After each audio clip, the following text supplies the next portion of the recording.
الحمدللہ رب العالمین والصلاة والسلام علی اشرف الانبیاء والمرسلین نبینا وحبیبنا وقدوتنا محمد وعلی آلہ واصحابہ اجمعین اما بعد۔ جی، آج ہمارے پاس جو موضوع ہے وہ رضاعت کے احکام اور مسائل ہیں، دودھ پلانے کے احکام اور مسائل۔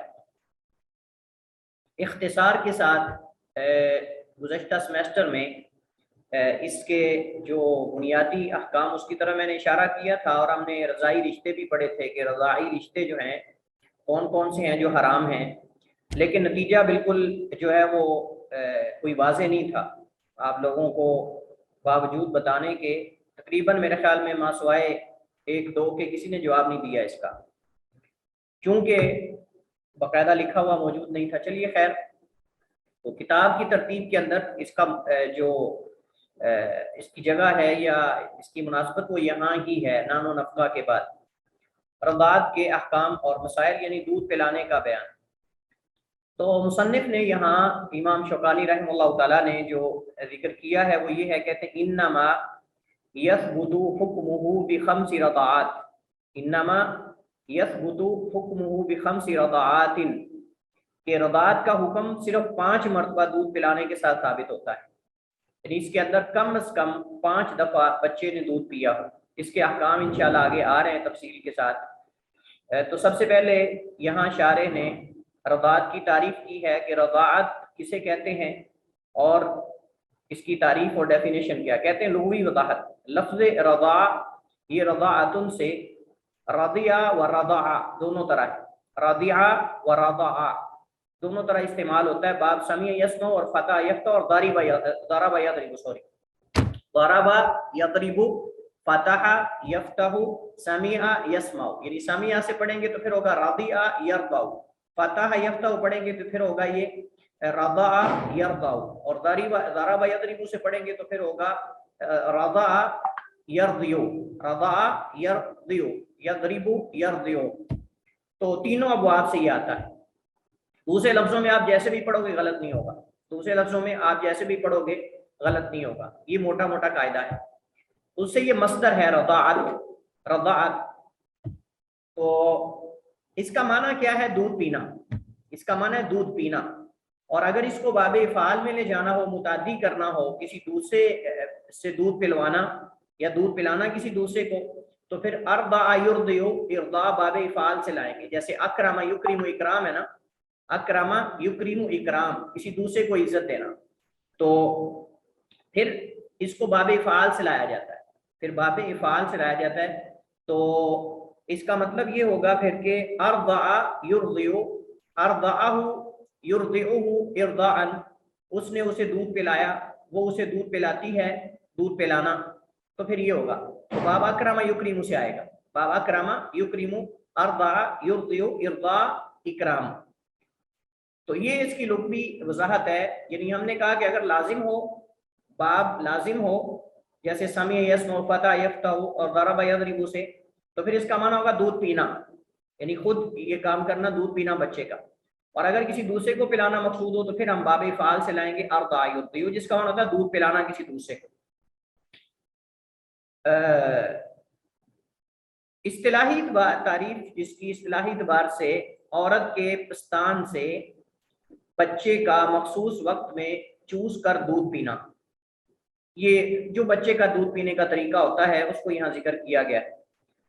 تو یہاں مصنف نے کہا رضاعات، رضاعات جو ہے یہ رضاعت ان کی جمع ہے، اور رضع ایک دفعہ دودھ پینے کو کہتے ہیں۔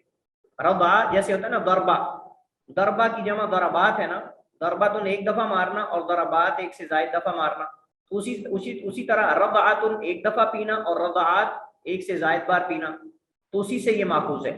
جیسے ضربۃ ایک دفعہ مارنا اور ضربات ایک سے زائد دفعہ، تو رضعات جو ہے یہ رضعات کی جمع ہے، اور وہ یہ ہے کہ جب بچہ ماں کا پستان منہ میں لے، یعنی چھاتی منہ میں لے اور چوسے، پھر بغیر کسی عارضے کے اپنی مرضی سے اسے چھوڑ دے، تو یہ ایک رضعہ ہے۔ عرب کے ہاں ایک رضعہ یعنی ایک دفعہ دودھ پینے کا یہ طریقہ ہے۔ بچہ جو ہے وہ ماں کے یا جو بھی دودھ پلانے والی ہے اس کے جو چھاتی اس کو منہ میں ڈالے اور دودھ کو منہ میں ڈالے اور پھر اس کو چوسے اور اپنی مرضی سے چھوڑے، اس سے چھڑایا نہ گیا ہو، اس سے چھڑایا نہ جائے، اپنی مرضی سے چھوڑے، یہ اصل مقصود ہے۔ یا یہ نہ ہو کہ کھانسی آئے اس کو اور کھانسی آنے سے وہ چھوڑ دے، یا اس کو قے آئے تو وہ چھوڑ دے، یہ شمار نہیں ہوگا۔ پھر اگر دوبارہ شروع کریں گے تو وہ ایک دفعہ ہی شمار ہوگا۔ تو یہ مسئلہ بڑا محتاط ہے۔ اگر کسی عارض یعنی کوئی وجہ سبب، عارض کا معنی کوئی پیش آنے والی چیز، وہ جیسے ہم نے کہا کہ چھڑا لیا جائے، یا جو ہے وہ کسی وجہ سے جلدی سے والدہ جو دودھ پلانے والی ہے اس کو کوئی چیز نظر آئی، ڈر گئی، وہ ایک دم ڈری اور منہ اس کے بچے کے منہ سے دودھ نکل گیا، تو یہ عارضہ ہے۔ یا بچے کو کھانسی آ گئی یا بچے کو قے آ گئی تو ماں نے جلدی سے دودھ نکال دیا عورت نے، تو یہ سارے عارضے ہیں، یہ عوارض ہیں، یہ عوارض ہیں جن سے اب بچے کا مقصد نہیں تھا دودھ چھوڑنا، تو کسی عارض کی وجہ سے چھوڑ دے، مثلا سانس لینے کے لیے یا کچھ آرام کے لیے یا کسی اور ایسی وجہ سے جو اسے دوسری طرف مشغول کر دے، پھر جلدی دوبارہ پینا یا چوسنا شروع کر دے، تو یہ وقفہ ایک رضع یعنی ایک مرتبہ پینے سے خارج نہیں ہوگا، بلکہ ایک، گویا کہ آپ دوسرے لفظوں میں یہ کہہ سکتے ہیں ایک مجلس میں جو دودھ بچہ پیے گا نا وہ ایک دفعہ ایک رضع شمار ہوگا، چاہے وہ کئی وقفے بیچ میں کرے، چاہے وہ کئی وقفے کرے بیچ میں، یا اسے چھڑایا جائے بار بار پھر وہ پیے، تو یہ ایک مجلس کا دودھ جو ہے یہ ایک دفعہ شمار ہوگا۔ یہ خلاصہ ہے اس پوری بحث کا جو یہاں مصنف نے ذکر کیا ہے۔ تو ہم اس کا خلاصہ نکالتے ہیں کہ ایک مجلس میں جتنی دفعہ بھی بچہ چھوڑ کر دودھ منہ میں ڈالے گا، چھوڑ کر منہ میں ڈالے گا، یہ ایک دفعہ شمار ہوگا۔ یہ اصل میں وہ کہنا چاہ رہے ہیں۔ تو یہ وقفہ جو ہے ایک رضع یعنی ایک مرتبہ پینے سے خارج نہیں ہوگا۔ ایک رضع کی تحقیق میں امام شافعی کا یہی مذہب ہے اور یہی لغت کے موافق بھی ہے، یہی لغت کے موافق بھی ہے۔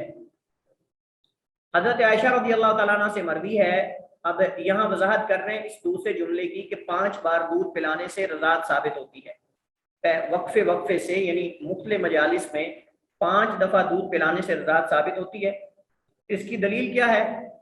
اس کی دلیل سیدہ عائشہ رضی اللہ تعالیٰ عنہ کی حدیث ہے، فرماتی ہیں کان فیما انزل القرآن، کان فیما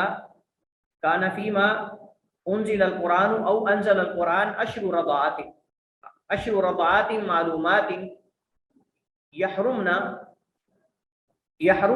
ثم نسخ بخمس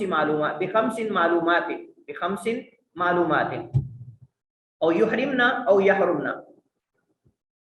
تو فرماتی ہیں کہ قرآن کریم میں جو حکم نازل کیا گیا تھا، فیما انزلا جو نازل کیا گیا القرآن کریم میں حکم، وہ 10 رضعات یعنی 10 دفعہ دودھ پینے کا ذکر تھا، معلومات جو واضح ہیں، معلومات کا معنی یعنی اس میں شک و شبہ نہ ہو، یقینی ہو۔ تو یہ کیا ہے؟ یحرمنا یا یحرمنا، یہ حرام کر دیتی ہیں یعنی حرمت اس سے ثابت ہو جاتی ہے۔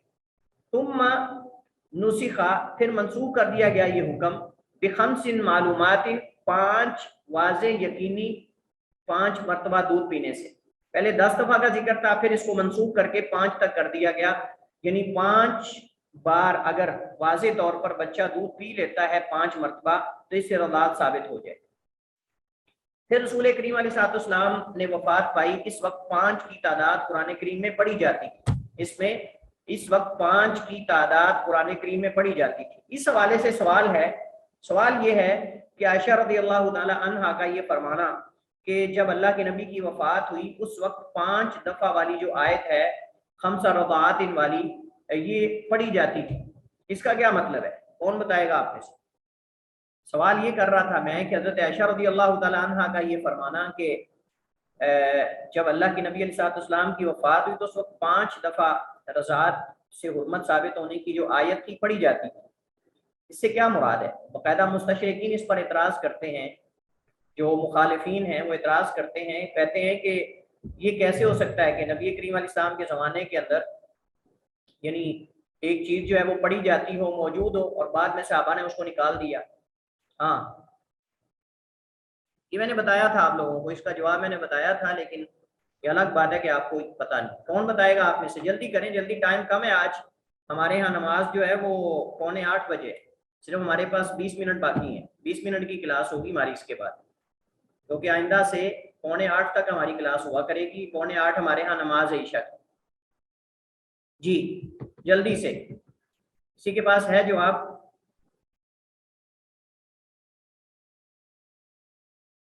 مطلب یہ ابھی جوائن کی سوال نہیں سنا. سوال یہ ہے کہ عائشہ رضی اللہ تعالیٰ عنہ فرماتی ہیں کہ اللہ کے نبی جب آپ کی وفات ہوئی تو اس وقت یہ 5 دفعہ والی جو آیت ہے کہ 5 دفعہ سے رضاعت ثابت ہوتی ہے پڑھی جاتی، تو کہاں گئی وہ؟ اس کا جواب نہیں آتا. میں نے تو کہا پتہ نہیں آپ جواب دینے لگے. شیخ صاحب وہ منسوخ ہو گئی تھی آیت. منسوخ کیا نبی کے بعد کوئی چیز منسوخ ہو سکتی ہے نبی علیہ السلام کے زمانے کے بعد؟ اچھا حکم منسوخ ہو گیا نہیں. وہ کہہ رہی پڑھی جاتی تھی. اچھا ہاں اس کا جواب یہ ہے کہ عائشہ رضی اللہ تعالیٰ عنہ کا فرمانا کہ پڑھی جاتی تھی، مطلب یہ ہے کہ کچھ لوگ ابھی تک اس کو پڑھتے تھے، ان کو یہ نسخ اس کے منسوخ ہونے کا علم نہیں ہوا تھا کہ اللہ کے نبی السلام کی وفات ہوگی. کچھ لوگوں نے اپنے مصاحف کے اندر، اپنے قرآن کریم کے نسخوں کے اندر اسے لکھا ہوا تھا، پڑھتے تھے، ان کو نسخ کا علم نہیں ہوا تھا اللہ کے نبی السلام کی وفات ہو، تو ان کو بعد میں بتایا گیا کہ یہ آیت منسوخ ہو چکی. آپ جانتے ہیں کہ آخری دفعہ نبی علیہ السلام نے حضرت جبریل علیہ السلام کے ساتھ جو دور کیا تھا قرآن کریم کا، رمضان کے اندر 2 دفعہ دور کیا، آخری رمضان میں اللہ کے نبی علیہ السلام، اس میں جو جبریل علیہ السلام نے کہا کہ یہ نکال دو، یہ باقی رکھو، یہ نکال دو، یہ باقی رکھو، اصل وہ معتبر ہے. سیدنا عثمان بن عفان رضی اللہ تعالیٰ عنہ نے اس کے مطابق قرآن کریم لکھوا کر مختلف علاقوں میں ان کو جو ہے وہ بھیجا تھا. تو اس کے اندر یہ 5 دفعہ جو 10 دفعہ والی ہے وہ منسوخ ہو گئی تھی، اور 5 دفعہ والی بھی اس کی تلاوت منسوخ کر دی گئی تھی، حکم باقی ہے. تو تلاوت اس کی منسوخ کر دی گئی تھی، حکم اس کا باقی ہے. اس کی تلاوت منسوخ کر دی گئی تھی اور حکم اس کا باقی ہے. اور یہ مطلب عائشہ رضی اللہ تعالیٰ عنہ کے کہنے کا کہ لوگ پڑھتے تھے، یعنی اللہ کے نبی السلام کی وفات تک ابھی لوگوں کو مکمل اس کی تلاوت کے منسوخ ہونے کا علم نہیں ہوا تھا. اللہ کے نبی نے تو بتا دیا تھا امت کو، لیکن سب لوگوں کا بھی علم نہیں ہوا تھا. یہ بات سمجھ گئے آپ؟ اس سے وہ اعتراض جو کیا جاتا ہے نا وہ ختم ہو جاتا ہے، کیونکہ ہمارے یہاں اصل معتبر وہ دور ہے جو اللہ کے نبی نے حضرت جبریل کے ساتھ کیا تھا آخری وقت، آخری رمضان میں. اس میں کچھ آیات انہوں نے ان کا حکم باقی رکھا، کچھ آیات کی تلاوت کو باقی رکھا، اس کو حکم کو منسوخ کر دیا، یہ سب کلیئر کر دیا تھا. تو اس کے مطابق ہمارے پاس قرآن کریم پہنچا ہے. کلیئر ہو گیا جی؟ چلیے حضرت سہلہ رضی اللہ تعالیٰ عنہ کی حدیث ہے کہ فارداتہ 5 رضعات فکان بمنزلۃ ولد منہ، فکان بمنزلۃ الولد منہ، انہوں نے سالم کو 5 مرتبہ دودھ پلایا، پھر وہ اس کے بچے کی جگہ ہو گیا. اور یہ واقعہ خاص ہے سالم والا کہ انہوں نے ان کو گھر کے اندر آتے جاتے تھے، ان کے گھر میں پرورش پائی، ان کے گھر میں تربیت ہوئی، سب کچھ ہوا. انہیں اللہ کے نبی صلی اللہ علیہ وسلم سے جا کر کہا کہ ہم اس کو جو ہے وہ اپنے گھر میں رکھنا چاہتے ہیں. تو آپ نے فرمایا کہ اس کو دودھ پلا دیں 5 دفعہ، اس سے وہ تمہارا بیٹا بن جائے گا. اور علماء کی اس پر لمبی چوڑی بحث ہے کہ کیا بڑے کی رضاعت ثابت ہو جاتی ہے کہ نہیں. یہ بڑی عمر کے آدمی تھے، سالم جو ہے بڑی عمر کے آدمی تھے جب انہوں نے دودھ پیا تھا سہلہ کا. تو کیا اسے رضاعت بڑے کی ثابت ہو جاتی کہ نہیں؟ راجح قول کے مطابق یہ واقعہ خاص ہے اور بڑے کی رضاعت ثابت نہیں ہوتی، کیونکہ اس کے بارے میں دلائل اور بھی ہیں جس سے پتہ چلتا ہے کہ سالم کے ساتھ یہ خاص تھا، یہ سالم کے ساتھ خاص تھا اور یہ عام نہیں ہے. ایسے تو کوئی بھی جو ہے وہ دودھ پلا کے گھر میں رکھ لے، ایسا نہیں. تو بڑے کی رضاعت ثابت نہیں ہوتی، بڑی عمر میں رضاعت ثابت نہیں ہوتی. جیسے ہم نے بتایا تھا کہ دودھ کی مدت میں دودھ پیے بچہ، یہ واقعہ خاص ہے اور یہ ان کے لیے خاص تھا، اللہ کے نبی نے ان کو اجازت دی تھی. ٹھیک ہے، تو ابن تیمیہ دیگر علماء کا موقف یہی ہے اور راجح بھی یہی ہے کہ 5 بار دودھ پلانے سے رضاعت ثابت ہوتی ہے مختلف وقفوں سے، مختلف مجالس میں، جیسا کہ حدیث واضح ہے. 3 رضعوں کے قائل حضرات کے دلائل، کچھ 3 کے بھی قائل ہیں، لیکن صحیح بات یہ ہے کہ کوئی اس میں واضح صحیح دلیل نہیں ہے. اس کا مطلب یہ نہیں کہ 1 دفعہ یا 2 دفعہ دودھ پینے سے رضاعت ثابت نہیں ہوتی، مطلب 3 سے ہو جاتی، اس کا یہ مطلب نہیں ہے. آپ سب نے ویسے فرمایا کہ 1-2 دفعہ، مطلب 3 دفعہ 4 دفعہ. جب آپ نے خاص کر دیا کہ 5 دفعہ سے ثابت ہوتی تو مطلب 1-2 دفعہ بھی نہیں ہوتی، یہ اصل مقصود تھا. یہ مقصود نہیں تھا کہ 2 دفعہ جب نہیں ہوتی تو 3 دفعہ ہو جاتی ہے، ایسا ہرگز مطلب نہیں احادیث کا. اور یہ جمہور کا موقف یہی ہے اور صحیح حدیث حضرت عائشہ رضی اللہ تعالی عنہا کی وہ یہی ہے. لہٰذا امہاتکم اللاتی ارضعنکم، تمہاری وہ مائیں جنہوں نے تمہیں دودھ پلایا ہے وہ وہی ہوں گی جن سے 5 دفعہ دودھ پیا ہو مختلف مجالس میں، جیسا کہ ہم نے اس بارے میں پڑھا ہے. ما تیقونی وجود اللبنی وقون الرضیع قبل الفطام، دودھ کی موجودگی کے یقین کے ساتھ اور بچے کا دودھ ابھی چھڑایا نہ گیا. مطلب وہی جو میں نے شرطیں ذکر کی تھی. میں نے کہا تھا کہ ایک تو یہ کہ دودھ ہونا چاہیے، یعنی عورت کا دودھ ہو، اور دوسرا یہ ہے کہ دودھ پینے کی مدت کے اندر ہو، دودھ پینے کی مدت کے اندر ہو، دودھ چھڑا نہ دیا گیا ہو، دودھ بچہ پیتا ہو جس کے ساتھ اس بچے کو شریک کیا گیا ہو، اور یہ بچہ بھی دودھ پینے کی مدت کے اندر جو ہے وہ دودھ پیے. جیسا کہ ایک روایت میں مذکور ہے رضاعات معلومات، یعنی ایسے رضعے جو معلوم ہو، کیونکہ رضاعت کا حکم تبھی ثابت ہو سکتا ہے جب دودھ موجود ہو اور پھر بچے کا اسے پینا بھی متحقق ہو، یعنی بچہ پیے بھی اور دودھ بھی ہو. جب دودھ ہی نہیں، اب ایک عورت جو ہے مثلا ایک عورت جو ہے وہ بانجھ ہو چکی ہے، مطلب اس کا دودھ ہے ہی نہیں، نہ بچہ پیتا ہے نہ دودھ ہے نہیں، اور وہ 5 دفعہ بچے کو دودھ منہ میں ڈال کے چھڑا دے اور کہے کہ یہ میرا بیٹا ہو گیا، ایسے نہیں ہوتا. حضرت ام سلمہ سے مروی ہے کہ رسول کریم علیہ السلام نے فرمایا صرف وہی رضاعت حرمت ثابت کرتی ہے جو انتڑیوں کو کھول دے، یعنی پیٹ بھر کے بچہ پیے، پیٹ کے اندر جائے اور پیٹ بھر کے بچہ پیے. وکان قبل الفطامی، اور دودھ چھڑانے کی مدت سے پہلے ہو. اب آپ دیکھ لیں کہ یہ حدیث خاص ہے. اب اس کا مطلب جو پہلے واقعہ بڑے کی رضاعت کا وہ یعنی یہ حدیث کو اللہ کے نبی نے خاص کر دیا کہ اس کے ساتھ دودھ چھڑانے کی مدت کے اندر، اس سے پہلے ہو. تو مطلب یہ کہ بڑے کی رضاعت ثابت نہیں ہوتی. حضرت جابر رضی اللہ عنہ سے مروی کہ نبی صاحب نے فرمایا لا رضاع بعد فصال لا رضاع ویتم بعد احتلام، نہ تو جو ہے وہ دودھ چھڑانے کے بعد رضاعت ثابت ہوتی ہے، اور نہ ہی یتیمی احتلام یعنی بالغ ہو جانے کے بعد. بالغ ہو جانے کے بعد وہ یتیم نہیں ہوتا. بالغ ہو جانے کے بعد جو یتم کا لفظ ہے نا، یہ اس پر نہیں بولا جائے گا کہ یتیم، جیسے انس کہتے ہیں میں اور یتیم بچہ، یعنی مراد چھوٹا بچہ غلام، وہ اس پر اطلاق پھر نہیں ہوگا. بلوغت کے بعد یتم کا لفظ ختم ہو جاتا ہے. ولا یتم بعد احتلام، لا رضاع بعد فصال ولا یتم بعد احتلام. حضرت ابن عباس سے مروی کہ لا رضاع الا فی الحولین. اب یہ اس سے بھی زیادہ واضح، کوئی رضاعت معتبر نہیں سوائے رضاعت کے جو 2 سال ہیں اس کے دوران. یہ سنن دار قطنی وغیرہ بہقی اور مصنف عبدالرزاق کے اندر موجود ہے حضرت عبداللہ بن عباس کا قول. اور جو پہلی حدیث حسن درجے کی طبرانی اور ابو داؤد طیالسی کی مسند کے اندر موجود ہے، اور وہ حدیث بھی حسن درجے کی ہے. نبی علیہ السلام نے حضرت عائشہ سے فرمایا ضرور غور کر لیا کرو کہ تمہارے بھائی کون ہیں، یعنی ان کے رضاعت کے جو ہے وہ بھائی آئے. تو انہوں نے کہا یہ میرے رضاعت کے بھائی. تو اللہ کے میں کیا واقعی تمہارے بھائی ہیں؟ فإنما الرضاعۃ من المجاعۃ، کیونکہ رضاعت تو اس وقت معتبر ہوتی ہے جب بھوک کے وقت دودھ پیا جائے.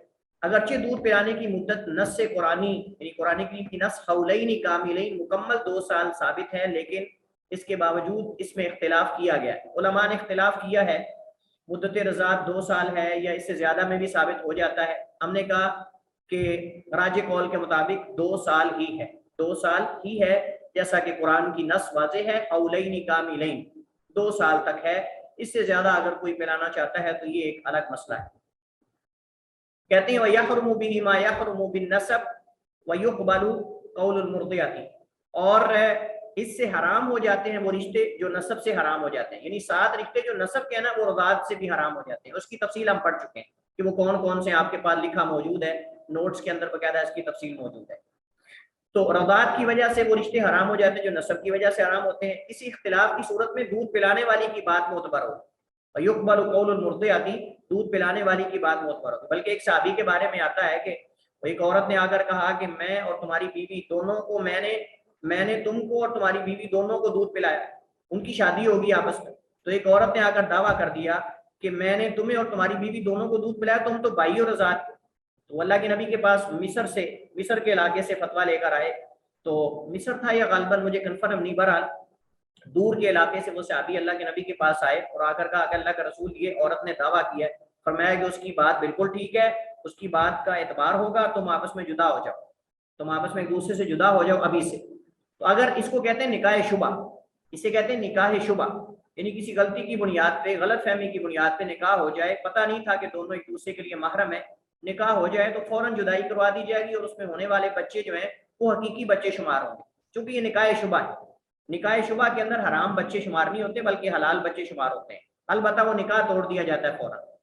مثلا کسی کو پتہ چلے کہ بہن گم ہوگی کہیں، بچپن میں ہی کہیں گم ہوگی، بعد میں وہ کہیں ان کا آپس میں رشتہ ہو گیا، ان کو پتہ نہیں، بعد میں پتہ چل گیا کسی طریقے سے، تو ان کو جدا کر دیا جائے گا اور اولاد جو ہوگی وہ دونوں کی اولاد ہوگی۔ نکاح شبہ کے اندر اولاد حقیقی اولاد شمار ہوتی ہے، البتہ نکاح کو توڑ دیا جاتا ہے، یہ اصل مقصود ہے۔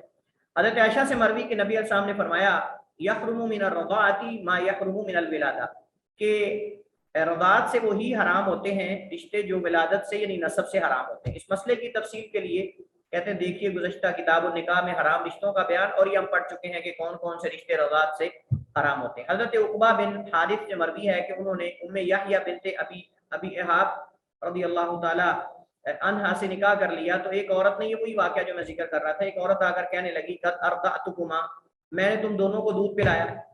عقبہ نے نبی کریم علیہ السلام سے دریافت کیا تو آپ نے فرمایا کیفا وقد قیلا، یعنی اب کیا حل ہے، جب اس نے کہہ دیا تو ٹھیک ہے، اب تم اس سے کس طرح اپنے نکاح میں رکھ سکتے ہو جبکہ عورت نے کہہ دیا کہ میں نے دودھ پلایا۔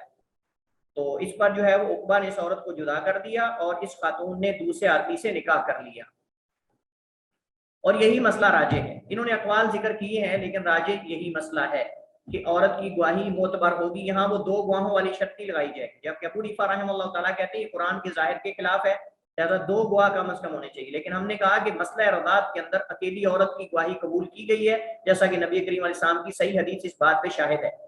نبی کریم علیہ السلام کی صحیح حدیث جب آ جائے تو ہمیں یہ نہیں دیکھنا کہ قرآن کریم کے ظاہر کے اندر یہ ہے، حدیث نے جب خاص کر دیا عورت کے مسئلے کے اندر تو پھر ہم اس کے اندر جو ہے وہ کہیں کہ نہیں دو گواہوں کی شرط لگائی گئی ہے، تو یہ نہیں ہے۔ جبکہ امام ابو حنیفہ رحمہ اللہ تعالیٰ کے جو ان کے جو پیروکار ہیں، مطلب جو ان کے مذہب پہ چلنے والے ہیں، وہ کہتے ہیں جی قرآن کریم کے ظاہر کے خلاف اگر خبر واحد آئے گی تو اس کو ہم نہیں لیں گے، جیسے ہم اصول فقہ کے اندر پڑھ چکے ہیں، اور یہاں اس مسئلے کو آپ اپلائی کر سکتے ہیں۔ ہم نے کہا کہ جب صحیح حدیث کے اندر مسئلہ ثابت ہو جائے تو پھر قرآن کے ظاہر کے خلاف ہونا یا نہ ہونا یہ کوئی بات ہی نہیں۔ کہتے ہیں وَيَجُوزُ إِرْضَاءُ الْكَبِيرِ وَلَوْ كَانَ ذَا لِحْيَةٍ لِتَجْوِيزِ النَّظَرِ، کسی بڑی عمر کے لڑکے کو دودھ پلانا جائز ہے، خواہ وہ داڑھی والا ہی کیوں نہ ہوتا کہ کسی عورت کے لیے اسے دیکھنا جائز ہو جائے، یعنی اس وجہ سے کہ وہ اس کے گھر میں آتا جاتا ہے، جیسے ہم نے ابھی واقعہ پڑھا سہلہ بنت سہیل والا، یہ واقعہ ہم نے پڑھا سالم کو۔ لیکن ہم نے کہا کہ راجی اس میں موقف یہی ہے کہ 2 سال کی عمر میں اس سے 2 سال کے اندر اندر دودھ پلایا جائے، مدت رضاعت میں تو ثابت ہوگا، بڑے کی رضاعت ثابت نہیں ہوگی۔ راجی موقف یہی ہے، دلائل اس کے واضح ہیں، پیچھے بھی حدیث ہم نے پڑھی ہے، قولین کاملین، قرآن کریم کی آیت بھی اس کی تائید کر رہی ہے۔ رہی بات اس واقعے کی تو یہ واقعہ خاص ہے، تو یہ واقعہ جو ہے وہ خاص ہے، تو جمہور کا موقف یہی ہے۔ البتہ یہ شوکانی کا موقف، امام شوکانی رحمہ اللہ تعالیٰ اس طرح اعلان رکھتے ہیں اور بھی کئی علماء، لیکن ہم کسی کے مقلد نہیں، ہم کتاب و سنت کے متبع ہیں، اور نہ اس کے بعد کسی نے ایسا کیا ہے، تو یہ واقعہ خاص ہے۔ اگر کوئی اور کرتا تو ہم کہتے ہیں کہ یہ عام ہے۔ تو دوسرا حدیث کے اندر خود اللہ کے نبی نے بتا دیا کہ 2 سال کے اندر اندر دودھ پلایا جائے تو مدت ثابت ہوگی، تو رضاعت ثابت ہوگی، وگرنہ ثابت نہیں ہوگی۔ اس کے بعد انہوں نے دیگر احادیث کو ذکر کی ہیں کہ وہ جسم کو تقویت دے اور پیٹ بھر کے بچہ پیے، اس کی بھوک ختم ہو وغیرہ وغیرہ، مطلب ایک دفعہ منہ میں ڈال کے نہ چھوڑ دے، اس سے رضاعت ثابت نہیں ہوگی۔ اس کا انشاءاللہ آپ خود مطالعہ کریں گے ان چیزوں کا، یہ وہی بار بار مسائل کو جو ہے وہ دہرایا جا رہا ہے۔ ہم کچھ متفرقات جلدی سے پڑھ لیتے ہیں۔ 2 سال تک دودھ پلانا جائز ہے، ضروری نہیں، جیسا کہ ارشاد باری تعالیٰ ہے حولین کاملین لمن اراد ان یتیم الرضاع، مکمل سال کی مدت اس کے لیے، 2 سال کی مدت اس کے لیے ہے جو رضاعت کو پورا کرنا چاہے، یعنی اس سے پہلے بھی چھڑایا جا سکتا ہے۔ قرطبی کہتے ہیں، قرطبی رحمہ اللہ تعالیٰ اپنی تفسیر میں کہتے ہیں اس آیت سے معلوم ہوتا ہے کہ 2 سال تک دودھ پلانا ضروری نہیں، کیونکہ 2 سال سے پہلے دودھ چھڑانا بھی جائز ہے، یعنی لازم نہیں کہ عورت 2 سال ہی بچے کو دودھ پلائے۔ اگر بچہ اس سے پہلے کھانے پینے والا ہو گیا ہے، وہ دیگر چیزیں کھا لیتا ہے، اور عورت جو ہے وہ اس کا دودھ نہیں رہا یا کم ہو گیا ہے یا بچہ نہیں پی رہا کسی وجہ سے، ایسا ہوتا ہے، بعض بچے جو ہے وہ 6 مہینے تک بڑی مشکل سے پیتے ہیں۔ آج کل تو یہ جو مصنوعی دودھ آ چکا ہے، بازاری دودھ آ چکا ہے، پاؤڈر وغیرہ اس طرح کی چیزیں، وہ بچے پی لیتے ہیں تو وہ ماں کا دودھ ویسے ہی چھوڑ دیتے ہیں۔ تو اب ضروری نہیں کہ اس کو 2 سال پورے کروائے جائیں، اور نہ عورت پر لازم ہے اور نہ ہی عورت پر جو ہے وہ لازم ہے۔ کسی اور سے دودھ پلوانا بھی جائز ہے۔ اللہ کے نبی علیہ السلام نے دودھ پیا ہے، حلیمہ دائی حلیمہ کا دودھ پیا ہے، اور اسی طرح جو ہے وہ حضرت حمزہ کے ساتھ مل کر آپ نے دودھ پیا ہے، ثویبہ یا ثوبیہ جو تھی اس کا دودھ پیا ہے، اسی طرح اور کئی واقعات ایسے ملتے ہیں۔ تو اللہ تعالیٰ قرآن کریم میں فرماتا ہے وَإِنْ أَرَدْتُمْ أَنْ تَسْتَرْضِعُوا أَوْلَادَكُمْ فَلَا جُنَاحَ عَلَيْكُمْ، اگر تم اپنی اولاد کو دودھ پلوانے کا ارادہ کرتے ہو تو پھر کوئی گناہ نہیں. اذا سلمتم ما آتیتم بالمعروف، جب تم ان کو جو ان کا حق بنتا ہے عرف کے مطابق وہ دے دو، دودھ پلانے والی کو اس کا معاوضہ وغیرہ دے دو. اگر کسی نے بہن کا دودھ پیا ہو تو باہم ان کی اولاد کا حکم کیا ہے؟ اگر کسی نے بہن کا دودھ پیا ہو تو باہم ان کی اولاد کا آپس میں کیا حکم ہے؟ کہتے ہیں فی الحقیقت رضاعت سے بھی وہ تمام رشتے حرام ہو جاتے ہیں جو نسب ولادت سے ہو جاتے ہیں، جیسا کہ رسول اللہ صلی اللہ علیہ وسلم نے فرمایا یحرم من الرضاعۃ ما یحرم من الولادہ. اب آپ جانتے ہیں کہ جس نے اپنی بہن کا دودھ پیا ہو اس کی اولاد اس کے بہن بھائی ہوں گے، رضائی اس کی اولاد اس کے بہن بھائی ہوں گے. اس کا مطلب یہ ہے کہ جب وہ اس کے بہن بھائی ہیں تو اس کی اولاد سے نکاح نہیں کر سکتے. یہ ایک نیا مسئلہ ہے. یعنی ایک شخص نے اپنی بہن کا دودھ پیا، اپنی بہن جو بڑی تھی اور یہ ابھی چھوٹا ہے، ماں فوت ہو گئی، اسے اپنی بہن کا دودھ پیا. اب بہن کی اولاد اور یہ، حالانکہ یہ ان کا ماموں ہے، حالانکہ یہ ان کے ماموں صاحب ہیں، ماموں جان ہیں ان کے، لیکن حقیقت میں رضائی بہن بھائی بھی ہیں، حقیقت میں یہ رضائی بہن بھائی بھی ہیں. لہٰذا آگے ان کی اولاد کا آپس میں رشتہ نہیں ہو سکتا. مطلب دودھ پینے والے کی اولاد کا اپنی بہن کی اولاد کے ساتھ رشتہ نہیں ہو سکتا جنہوں نے دودھ پیا اس کے ساتھ مل کر. یہ اصل مقصود ہے. تو بہن کی اولاد اس کے رضائی بہن بھائی ہوں گے، اس کی اولاد کے چچا اور پھوپھیاں ہوں گے، لہٰذا ان کا باہم نکاح جائز نہیں. حق رضاعت کے متعلق ایک ضعیف حدیث ذکر کی جاتی ہے کہ جس روایت میں ہے کہ رضاعت کا حق دودھ پلانے والی کو ایک غلام یا لونڈی کی ادائیگی ہے. یہ حدیث جو ہے وہ ضعیف ہے، اس میں کلام ہے. راجح بات یہ ہے کہ یہ مسئلہ جو ہے وہ لوگوں کی ثوابدید پر ہے، عرف کے مطابق ہے. جو عرف کے اندر دودھ پلانے والی کو معاوضہ دیا جاتا ہے وہ اس کو دیا جائے گا. اب وہ کپڑوں کی صورت میں ہو، وہ گندم کی صورت میں ہو، وہ پیسوں کی صورت میں ہو، کسی بھی صورت میں جو وہاں طے ہو جاتا ہے فریقین کے درمیان وہ اس کو ادا کریں گے. خلاصہ کلام یہ ہے، دوبارہ بتا دیتا ہوں، خلاصہ کلام یہ ہے کہ شریعت میں رضاعت دودھ پلانے کو کہتے ہیں. مختلف 5 مجالس میں اگر کوئی بچہ 2 سال کی مدت کے اندر دودھ پینے کی مدت کے اندر اگر 5 دفعہ کسی عورت کا پیٹ بھر کے دودھ پی لیتا ہے تو اس سے رضاعت ثابت ہو جائے گی اور وہ عورت دودھ پلانے والی اس کی ماں کہلائے گی، اور اس کا جو شوہر ہے وہ اس کا رضائی باپ کہلائے گا، اور اس کے بیٹے بیٹیاں اس کے بہن بھائی کہلائیں گے. اسی طرح اس عورت دودھ پلانے والی کی بہنیں اس کی خالائیں کہلائیں گی، اور اس کے اس کا جو دودھ کا رضائی باپ ہے اس کے بھائی جو ہیں وہ اس کے رضائی چچا کہلائیں گے، وہ اس کے رضائی چچا جو ہیں وہ کہلائیں گے. تو اس طرح کر کے ہم نے کہا کہ جیسے نسب کے ساتھ رشتے بن جاتے ہیں اسی طرح یہ رشتے بن جائیں گے. تو اسی طرح پھر آگے اس کے جو رضائی بہنیں ہیں، اس کے جو رضائی بھائی ہیں، ان کی اولادیں بھی آگے جو ہے وہ اس کے لیے بھانجے اور بھانجیاں ہوں گے، بھتیجے اور بھانجیاں ہوں گے. یعنی جیسے ہم نے نسب کے رشتے کے اندر پڑھا تھا کہ بھائی بہن، آگے بیٹے بیٹیاں، تو اس کے اندر بہن بیٹی اس کے اندر جو ہے وہ بہن رضائی بہن آ جائے گی، رضائی بہن کی آگے بیٹی، رضائی بھائی آ جائے گا، رضائی بھائی کی بیٹی آگے آ جائے گی. اس طرح اس کی خالہ اور پھوپھی بھی اس کے اندر آ جائے گی. اس طرح کر کے ٹوٹل یہ 7 رشتے جیسے نسب کے اندر بن جاتے ہیں وہی رشتے اس کے اندر بھی بن جائیں گے. تو اس عورت کے لیے یہ رضائی بیٹا ہوگا، یا عورت ہے تو رضائی بیٹی ہوگی. تو اس طرح کر کے تو ہم نے کہا کہ 5 دفعہ ہو دودھ پلانے کی مدت کے اندر، اور 2 سال کے اندر بچہ 5 مجالس میں پیٹ بھر کے پیے. کسی عارضے کی وجہ سے اگر چھوڑتا ہے تو یہ جو ہے وہ عدد شمار نہیں ہوگا. اور عورت کا دودھ جاری و ساری ہو مدت رضاعت کے اندر وہ بھی ہو. اور اسی طرح جو ہے ہم نے کہا زندہ ہو، اور عورت کا دودھ ہو، بچے کے پیٹ تک جائے، اس کی خوراک بنے، اس کے جسم کو تقویت دے، اور اس کے جسم کی خوراک بنے، یعنی اس کا جسم اس سے نشو نما پائے. تو یہ اصل مقصود ہے. تو اس سے جو ہے وہ رضاعت ثابت ہوتی ہے. واللہ تعالی اعلم و احکم. وصلی اللہ وسلم علی نبینا محمد وعلی آلہ وصحبہ وسلم.